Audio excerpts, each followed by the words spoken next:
Everyone, কি খবৰ? সকলোৰে চাগে খবৰ ভাল। মোৰো খবৰ ভালেই আৰু নতুন বছৰৰ সকলোকে মোৰ ফালৰ পৰা হেপী নিউ ইয়েৰ। বছৰো যাতে ভালেই যায় সকলোৰে আৰু মোৰো যাতে ভালেই যাওক তাৰে কামনাৰে। আৰু আজি জানুৱাৰী 2 তাৰিখ আৰু আমাৰ ঘৰতে নতুন বছৰৰ খানা আয়োজন কৰিছোঁ। ত' চাই থাকক ভিডিঅ'টো শেষলৈকে। ক্ষমা কৰিব, সাউণ্ড চিষ্টেম বাজি আছে কাৰণে মই মিউট কৰি দিবলগীয়া হৈছে কাৰণ কপিৰাইট লাগিব মোৰ ভিডিঅ'ত, সেইকাৰণে।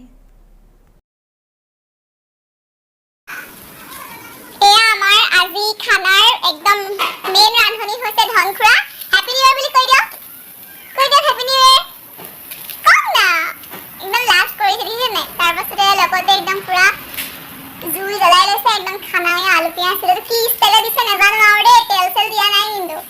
তাৰপাছতে মাংসখিনি হৈছে গাহৰি আৰু ইয়াত পুৰা একদম ধনখুৰা ইয়াতে ধুনীয়াকৈ একদম খানা বনাই আছে। থকা হাঁহি দিয়ক খালি। তাৰপিছতে এয়া বনাই আছে। এয়া দেখিছিলে পুৰা একদম গাহৰি মাংস তেল নিদিয়াকে বনাইছে। ধনখুৰা আজি কিন্তু খাই টেষ্টি লাগিব দেই। এয়া আমাৰ একদম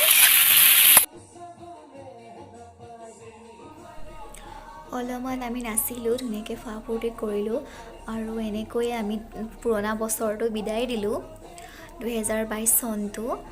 আৰু যাতে এটাই বিচাৰোঁ নতুন বছৰটো যাতে সকলোৰে ভাল হয়, সকলোৰে মংগল হয় আৰু আমাৰো লগতে ঘৰখনৰ সকলোৰে যাতে সুখ হয় তাৰে কামনাৰে 2023 বৰ্ষটো আদৰি আনিছোঁ।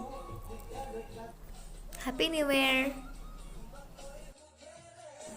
31 তাৰিখে খানা খোৱা ভিডিঅ' অলপমান কৰি থৈছিলোঁ আপোনালোকৰ দেখাবৰ কাৰণে আৰু এয়া মই লগতে জইন কৰি দিছোঁ, তেনেহ'লে চাব।